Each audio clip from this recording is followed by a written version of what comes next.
From the very first, David Green knew how to fit in, but their acceptance of him and their feelings for him may not survive the truth about him. I seem to recall a blessing. Blessed are the meek, for they shall inherit the earth. I wonder how meek they'll be when they do, sir. You lied to me. I lied to myself. School Ties. Hi there guys, I hope you're well. Welcome back to my channel called Blast and the Past. And this time around I really have a blast from the past. This is a Blu-ray review of the film School Ties from 1992, starring Brendan Fraser, Chris O'Donnell, Matt Damon and Ben Affleck. So a star-studded cast. Good grades, the right schools, the right colleges, the right connections. They were supposed to have been the new Brat Pack. Were they? Well, all of them became later on more or less successful, especially Brendan Fraser right now. He's in the limelight for all the good reasons, so everybody was cheering and rooting for the guy to come back to the Hollywood business, to the Hollywood industry, and he has managed to do so with The Whale. And the Oscar goes to Brendan Fraser. The Whale. And this is great. Anyhow, so without further ado, buckle up, let's get ready for a ride. Let's get the ball rolling, shall we? Dylan takes it, right draw, follow Chesty up the hole, on two, ready? My knowledge on the plot of the film had been very limited prior to my watching of the film when I decided to give it a go, finally, when I had a chance to give it a go on a physical media format. However, in a nutshell, the film tells the story of a Jewish boy from a working class family. He has a very good grade and he receives a sports scholarship. He has a chance to attend a preschool before going to university, hopefully going to college. And when he finally gets to the preparatory school, he gets along with his schoolmates very well at the very beginning. He hits it off naturally.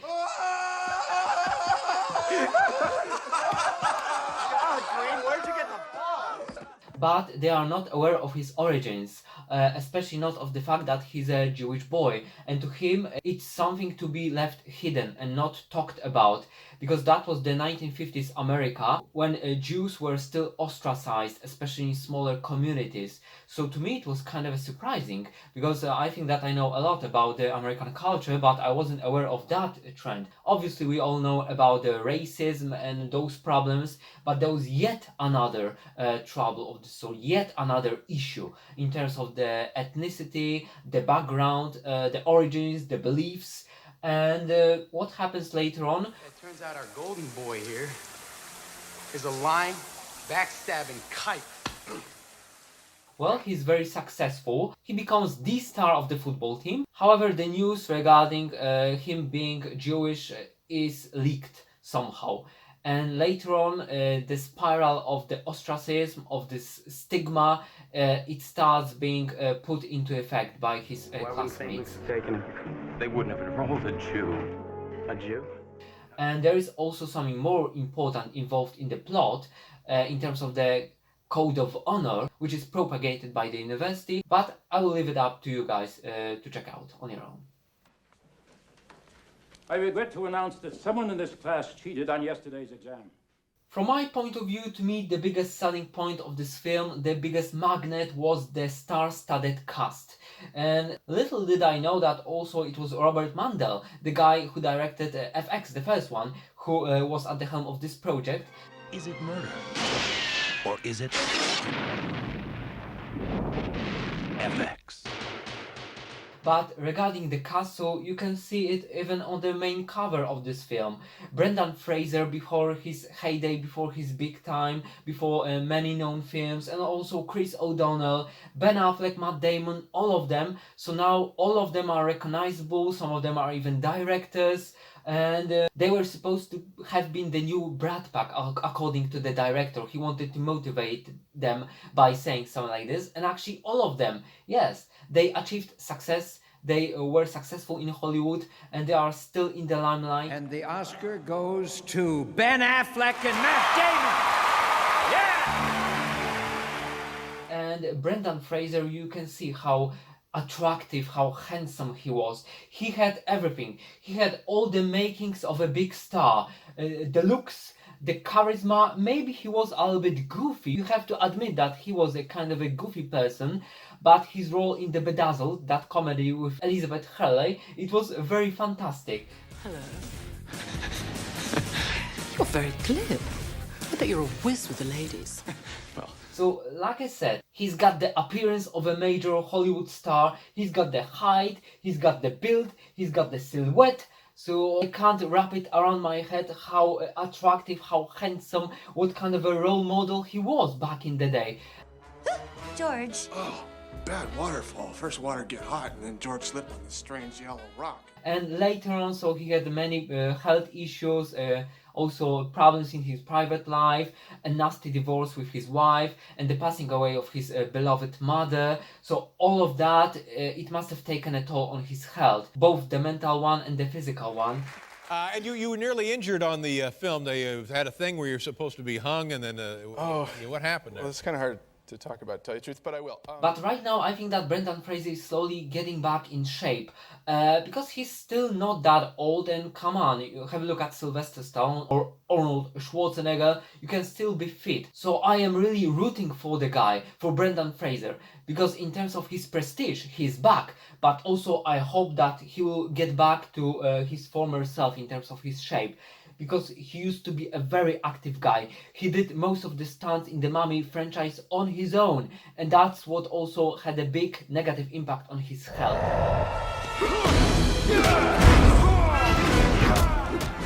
So chapeau bas, shout out to Brendan Fraser for being just a stand-up guy, a magnificent guy, because I've heard that he's a lovable, a charming person in real life, so he deserves all the best. He deserves to be on a par with Matt Damon, Ben Affleck, Chris O'Donnell, so of course he had his big moment with Descent of a Woman with Al Pacino. You know, congratulations on tonight. You truly are the best. This is a great night for you. Thank you. But apart from that, so right now he's out of the limelight a little bit. But back in the heyday, back in the day, all of them were just before their biggest moments of fame, their 15 minutes of fame, and later on in the late 1990s, in the 2000s, so that was the big moment, the breakthrough for all of the guys. Overjoyed for them. I know these schmoes. I was so happy for them. You know? Right. They did a great job. Coming back to the cast, that was the main selling point, but also the film is very nice because I love the 1950s America.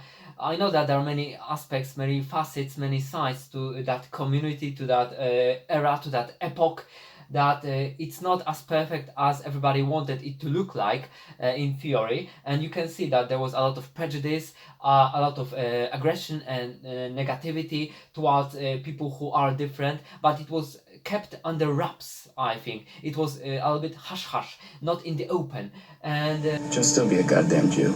The film is really interesting because also from the modern point of view, it's a relic of the past. We have the cast, very good actors who later on became very triumphant in the Hollywood industry, but also the setting of the 1950s America, the work of the director Robert Mandel. So I've seen many of his films, like even recently I've reviewed the FX 1 and 2, so the first one was directed by him, and also Touch and Go with Michael Keaton. That was a pretty nice comedy drama, a bittersweet film about a hockey player. Does he look like a man in love? Does she look like a woman who will let him off the hook? What? Touch and Go. Coming from TriStar Pictures. And this one is another home run for the director, because Roger Ebert gave it 3 out of 4 stars. He praised it. Also, he had many good words to say about the cast. Generally, I think that the film has the average score of around 7.2 on the IMDb website, maybe 60% on Rotten Tomatoes. So this is definitely a film worth checking out. If you like the 90s, some underappreciated gems, if you like to look for those kind of films which flew under the radar or which have been forgotten, which have faded into obscurity, this is one of the films that is worth checking out and giving it a go. You'll see. If for one reason, that would be for the cast itself, but not only because of that. It is also about the honor, how important it is. That was the 1950s America, so in colleges, at schools, cheating, plagiarism, cheating was forbidden. It was like a crime. And right now you have a much looser approach, I think, towards that. So if somebody is a cheater, is good at copying out during the tests, so they are the cool cat, the cool guy, yes, because they have the skills, they can make a fool out of the teacher or the professor. But in this case, so it was like committing one of the worst crimes. You would get expelled. So you had to sign a clause of honor that you would never hit rock bottom and cheat on the test. That was one of the caveats. And Only one of us cheated. We have all been dishonored by this person, and I will not tolerate it. this is also interesting. This is kind of an artifact of the past in terms of the values and this duality. That on the one hand you have people who follow this moral code and the rules, at least they are supposed to in theory. In practice, on the other hand, so they show completely different values in real life. They stigmatize somebody for being just different, for being from a different background, ethical background, or having a different system of beliefs, following a different religion, or just being from a lower class, not being so well off. So this is also presented in here. 20,000 Jews joined the Air Force. What's the matter, David? Don't the Jews have a sense of humor? That's why it's also a good history lesson on what everything looked like many decades ago, half a century ago, if not more. And that's why I also think that fabricating the history, creating it afresh, anew, it's not a good idea in terms of the Hollywood industry. So the censorship, it shouldn't go that far, but this is another topic. It's a wide topic to talk about, to discuss, and let me not get into details in this case. However, the film definitely is worth recommending on any format, but Blu-ray is the preferred option because the quality is quite decent, and just the star-studded cast. For Brendan Fraser himself, who has, we could say, redeemed himself, but it's not a redemption because he never did anything what he should be or could be ashamed of. Bill doesn't have any emotions. He's just a poor big animal. It was just a combination of many different things, negative things happening in his life. Like I said, many injuries on the set of the Mummy films, also that nasty divorce, the passing away of his mother, problems with employment, with finding roles in Hollywood, some flops along the way. So really he didn't deserve this, but he deserved a comeback, and now we are experiencing a major comeback of Brendan Fraser to the Hollywood industry. And like I said, everybody's cheering for the guy. So let's hope that he will be as big as he used to be in the late 1990s and in the early 2000s. Let's hope so. And maybe there will be another Mummy film with him. Well, time will tell. So this is what the multiverse looks like. Oh, my goodness. For some reason, the film flopped at the cinema in terms of the box office results, because the budget of the film was around $18 million and it grossed around $14 million only. So that's a disappointment, but I have no idea why, because Robert Mandel at that time was a known director, like I've said, for the FX film, and the cast, I know that they were not as recognizable as later on. Listen, man, you need this job as much as I do. Come on, Green, don't blow it, all right? However, it strikes me as odd that it flopped completely. It was a debacle financially wise, because critically wise it was acclaimed by Roger Ebert, for example, and many other critics. So I have no idea what might have gone wrong with that. Maybe the marketing was not there, maybe they had no idea how to market it, how to promote it at that time. Whether it's a drama, whether it's a school drama, whether it's a sports film,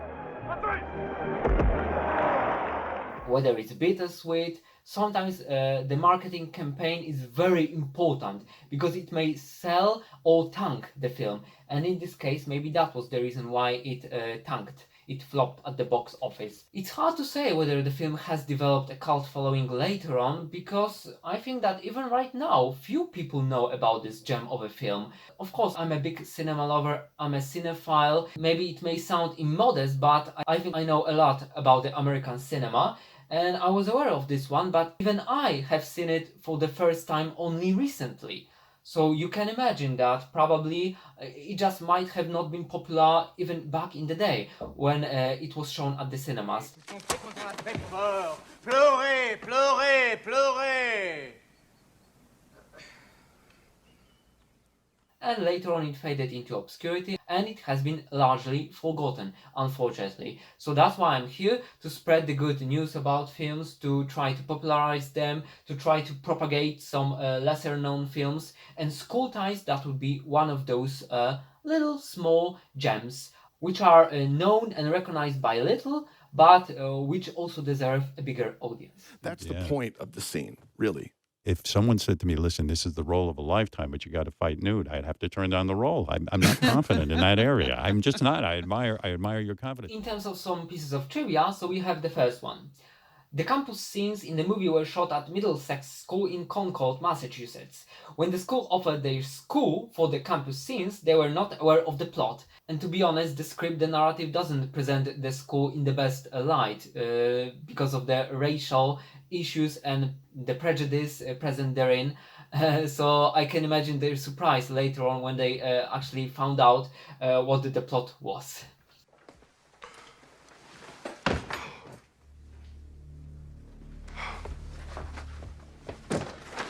About the cast of the film, Matt Damon remembered director Robert Mandel trying to lift the young actors' spirits by telling them that they were going to be the next big thing, the next Brat Pack, referring to the regular ensemble John Hughes used during his films in the 1980s.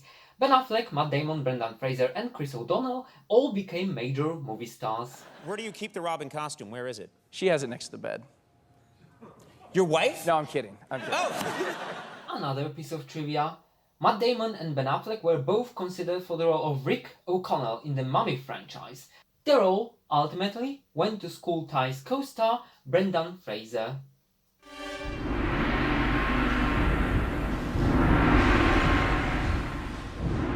And the final piece of trivia.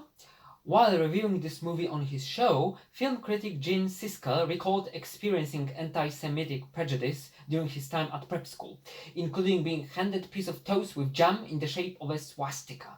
Siskel said the film had a fairly high bar with him due to its subject matter, but the end result pleased him very much. You did this! Deny it!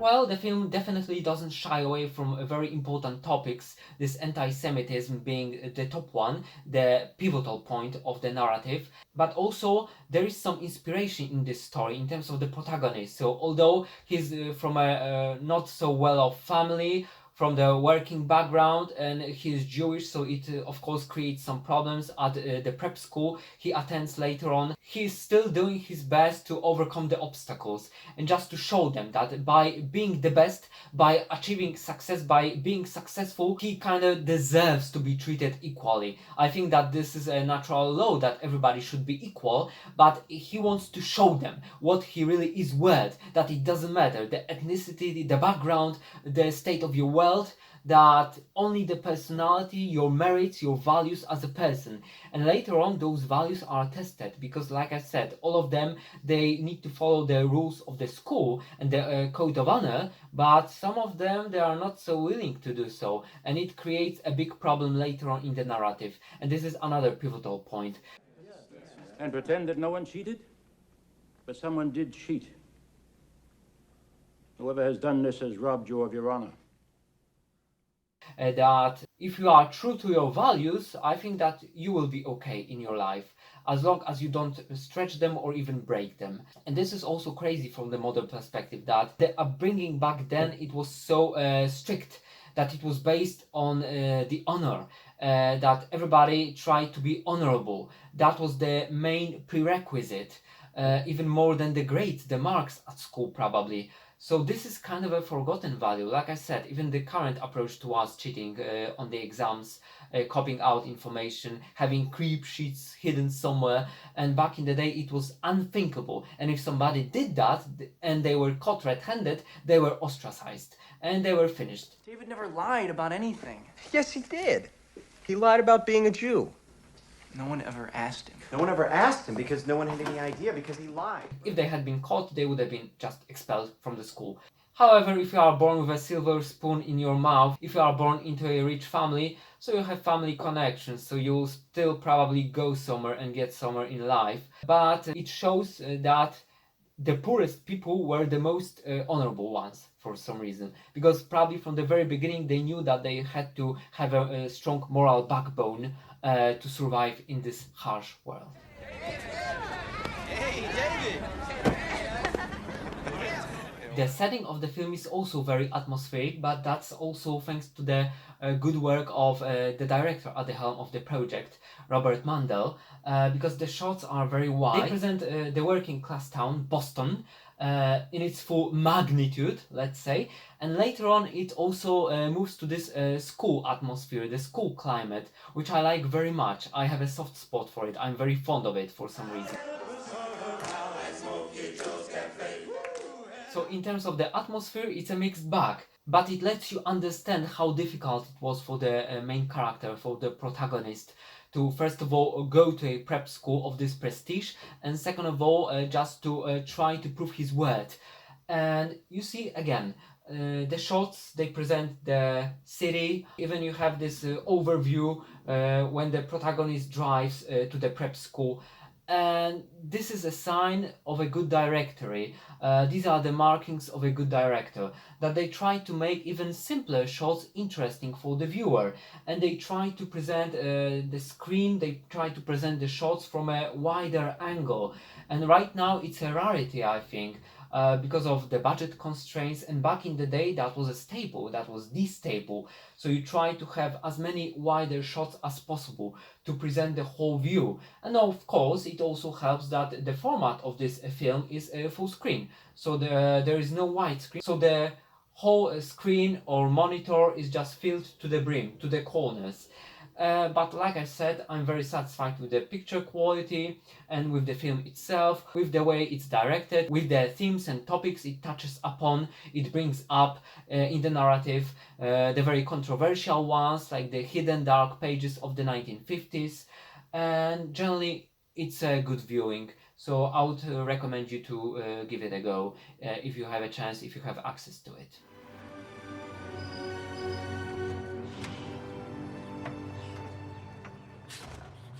And here's what Roger Ebert had to say about ethnic jokes. I had a friend named Bob Zonka, who ran a weekly newspaper in Michigan. He refused to listen to any kind of ethnic joke. When you diminish anyone, he said, you diminish me and you diminish yourself.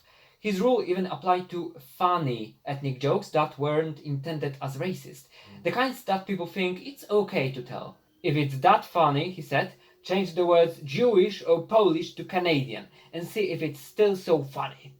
There's this Canadian guy, you see, who... I got this point. And I remembered Bob when I was watching School Ties, a movie about a Jewish kid from Scranton who gets a scholarship to a WASP prep school in New England. But, the joke's on us. What joke? Oh, you didn't hear the joke? And one of the closing comments in Roger Ebert's review is that School Ties is surprisingly effective. The movie opens with a hometown scene that I found cartoonish, as David fights the leader of a motorcycle gang, but then it becomes perceptive and unforgiving. It is not simply about anti-Semitism, but also about the way that bigotry can do harm by inspiring dishonesty. Take it to the alley! And ladies and gentlemen, on the screen we have this exactly cartoonish scene, the fight sequence that Roger Ebert writes about.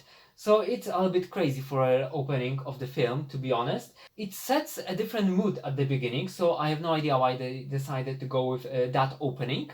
However, later on it switches the tone, and like Roger Ebert writes, it becomes much more serious, and it takes up serious topics as well. But there is some degree of positivity in that overall negative aspect of the American history. That actually by being ambitious, by being honest, by being loyal, by showing the best merits of a character, you may achieve whatever you want in your life, despite all the prejudice, despite all the negativity, despite racism and small-mindedness of others.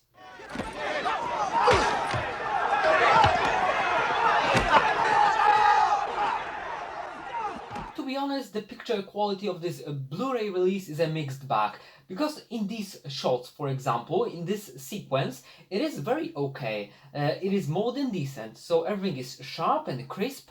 However, later on it gets muddy, like it's some old DVD remaster. So like I said, it has its ups and downs. It's a kind of a mixed bag for some reason. I don't know what might have happened during the restoration, if there was one, but like in this scene, for example, so the background is okay, the colors are quite okay too, I think, the palette. They are never vibrant, but maybe they were not supposed to have been in the first place. That's the way just the director wanted the film to look like. And this is an Australian release, actually the Australian Blu-ray release, because there is only one.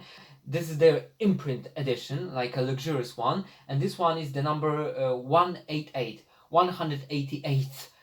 film, I suppose, in their collection, in their releases. It's an underrated gem, this film, so it's great that it has got a decent release. There is nothing to write home about it in terms of the picture quality, like I said. It has better and worse moments in terms of the sharpness and the crispness of the picture. But it's more than enjoyable, and I remember that back in the day I was really close to getting the DVD release, which I didn't. And you know, sometimes you have to wait for good things, and it's worth waiting, because I remember that it must have been 5 or 6 years ago, because I was so hyped about this film. Well, you can imagine the star-studded cast: Brendan Fraser, Matt Damon, Chris O'Donnell, Ben Affleck. So that was great. That was the main selling point and the main gimmick. And also, you know me, I love vintage, I love retro, so to me it was hands down one of the titles I had to see sooner or later. And recently I finally ticked it off of my list, and it's for the better, because regardless of the picture quality, which is really not bad, the film is quite an interesting one. You admit it to my face, and you did this! I'll get you, Cleary. I didn't want to be told that I couldn't be a part of it because I was a Jew. If I may say so, I think that the packaging is very sleek of this edition. So generally I have a couple of Umbrella motion pictures released on Blu-ray. If not all of them, then definitely most of them are really good in terms of the picture quality, the packaging, the wrapping, because it looks very elegant, very sleek, and it's nice to have it on your shelf, as you can see. The presentation is very nice. And of course we have the main star, the major star, Brendan Fraser, just before his biggest time in Hollywood, before his real breakthrough. And it's good that the guy is back in business, that he's back in the limelight. This is fantastic. But anyhow, props to Via Vision, this Australian label, which manufactures many Blu-ray discs with gems, with films which are lesser known. But also we have films like Breakdown with Kurt Russell, for example.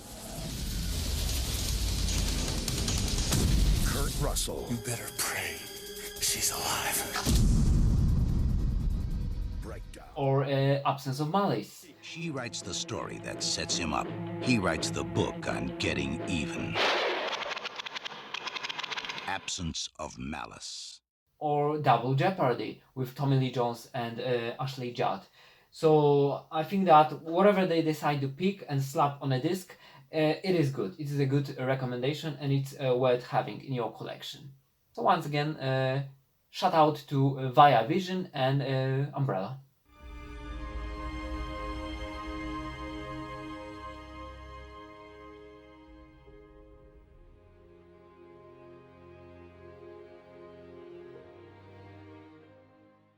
As always, thank you very much for your attention, guys. I hope that you have enjoyed my review of School Ties.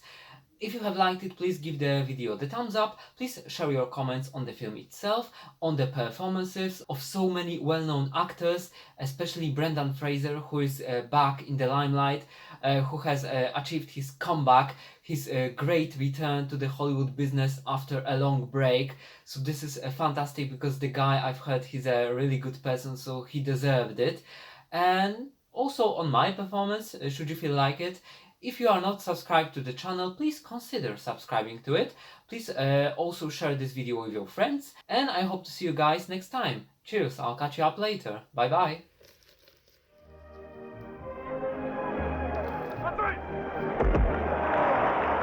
From the very first, David Green knew how to fit in,